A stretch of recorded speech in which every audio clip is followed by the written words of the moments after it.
Hi everybody, it's October 22nd, 2024, and this is my video journal of my recovery from watching my little brother Paul Kierans,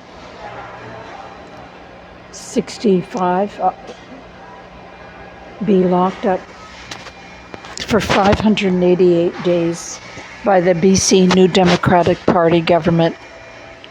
And then I believe they killed him. I believe they took away he had a stroke. He was recovering remarkably well. And they took away his ventilator, his catheter, his intravenous, and I believe they killed him with hydromorphone right before my very eyes. He could not have consented to medical assistance in dying, and he wanted to live. I could tell by our communications, nonverbal communications, that he was excited to be alive, and he wanted to be, and he was recovering. My father lived to be almost 101, and my great-grandfather lived to be 99, 3 days short of his 100th birthday. So we've got good genes. And he could have lived, and most people, the vast majority of people survive strokes in this day and age.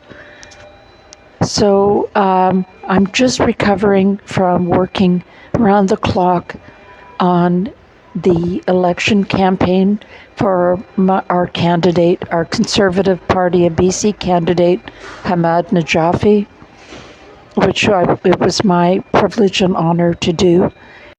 I've never worked so hard in my life on anything.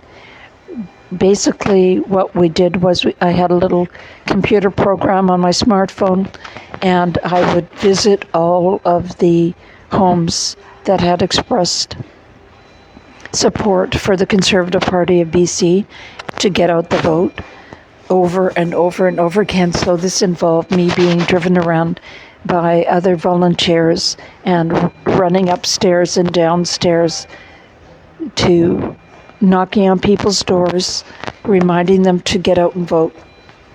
And during the course of this process of getting out the vote, which was very labor intensive, as I said, I've never worked so hard in my life on anything. I discovered 4 facts that I've shared here on Facebook and on other social media that I didn't know. I was so in a fog of grief. I don't know if other people, when you go through grief, like I lost my mother, my father, my sister Teresa, my brother Harry, my brother Murray. And so I know what it's like to go through the grieving process, but this was much more traumatic because I watched my brother be killed before my very eyes by the medical staff that were supposed to be helping him. And there was not a damn thing I could do about it. Nothing at all. So I was just in a fog for the last 6 months. But then when this election came around, I realized that there was a brand new reborn Conservative Party of BC that hadn't been in power since 1928 and hadn't had a member of the legislature since 1978. And here they were, just fielding candidates in every riding in British Columbia. Just fantastic turn of events. They call it the Common Sense Conservative Party. So as I was running around doing this Get Out the Vote, it's called GOTV, Get Out the Vote, I had a lot of opportunities to speak with other volunteers. And this is what I found out. Number one, I discovered that the BC New Democratic Party is the most evil communist socialist government in the world right now. The most reckless. It's a party of death. And it killed my little brother. They killed my little brother. David Eby killed my little brother.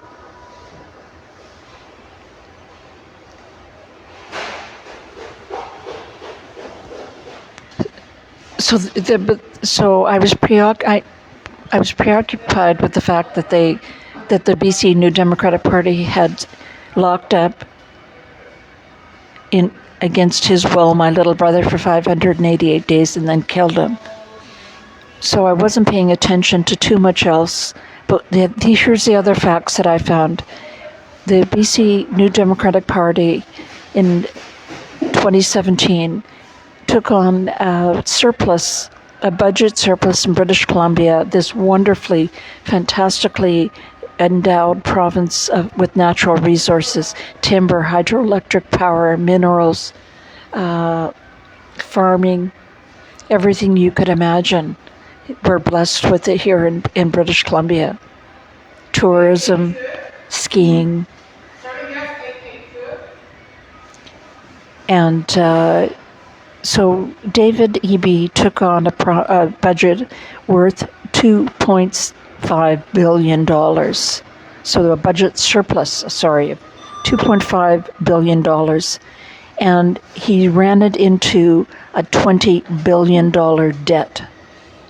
So the way that was explained to me by one of my drivers, I was a runner, these men were drivers. He said that represents an $8,600 debt for every taxpayer in British Columbia has been accrued. So David Eby has burdened every single taxpayer in British Columbia with an $8,600 debt. And we're really burdening our children and our grandchildren. Then I discovered that 15,000 British Columbians, mostly men and boys, I believe 13,000 of that 15,000 were men and boys, mostly young men and boys, were killed by illicit drug overdoses. And many of them killed with drugs, opioids pushed on them by the ultimate drug pusher, evil drug pusher, Dave Eby, and what they call erroneously a safe supply of drugs. I don't know what the percentage is, the people who died of drugs given to them by the government, but it's certainly more than one. And the government is in the body bag business. 15,000 British Columbians. So that's the second point. So the first is the budget. The second is the 15,000 dead British Columbians. In all of World War I, in all of Canada, there were only 60,000 deaths. 60,000 deaths in World War I. I believe in World War II, there was 45,000 people died. 45,000 Canadian soldiers died in World War II. And in the 7 years that this evil communist socialist bunch of assholes has been in control of our beautiful province, they've managed to kill 15,000 British Columbians, 13,000 men and boys.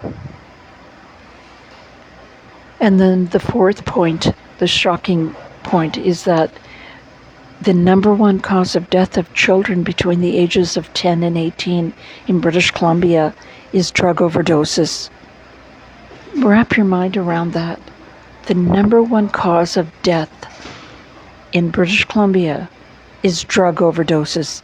And this evil, it's worse than Haiti, worse than Mao Zedong's communist revolution. I don't believe Mao gave drugs to citizens. They killed citizens, but I don't believe that they were pushers, as this NDP government is. So the leading cause of death among children aged 10 to 18 is drug overdoses. And then finally, I had this last point explained to me at length by a member of the entertainment union. I'm not sure, I don't remember the name, but he's not a lawyer and he's not a doctor, but he explained at length. In 2022, the BC New Democratic Socialist assholes, brought in a legislation called the Health Practitioners and Occupations Act. And what that does is if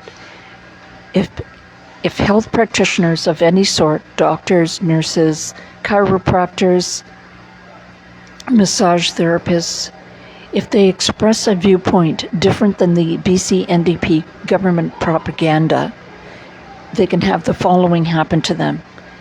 They can be delicensed on the basis of anonymous tips, with no hearing.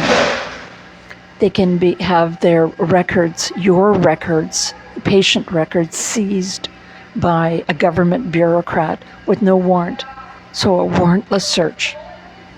They can be fined up to $200,000, and they can go to prison for up to 2 years for expressing a viewpoint different than the government orthodoxy.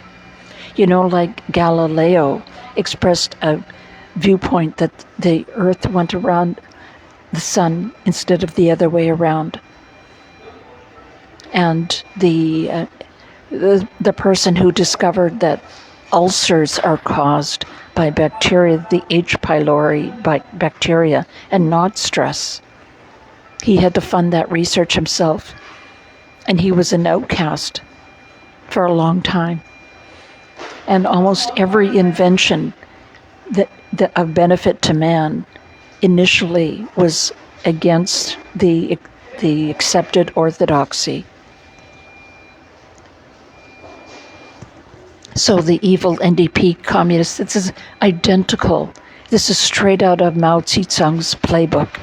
Communist revolution, the Cultural Revolution, is repress freedom of speech, particularly the educated class. So there's 5 things. You can count them on their fingers. David E.B. locked up for 588 days and then killed my little brother. He took a budget surplus of $2.5 billion and turned it into a debt of $20 billion.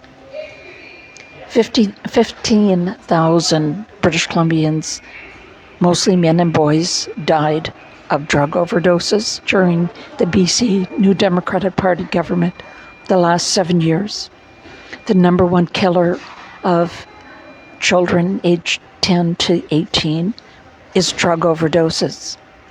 And finally, they brought in secret legislation, sneakily. Mike Farnworth, the evil Solicitor General, snuck through legislation so that all health practitioners can be fined and sent to prison for expressing a viewpoint different than the NDP orthodoxy. So let's hope and pray. I'm praying to Paul up in heaven that once this elections, BC finishes its elections, its vote count, that we will have a Conservative Party of BC government, or that the Conservative Party of BC, John Rustad, works together with Sonia Furstenau and the Green Party to create a minority government, and that the evil David Eby and New Democratic Party of British Columbia never sees the light of day in British Columbia again. That's it for now. Paul, I miss you so much. I think about you all the time, dear. I hope you're having fun in heaven.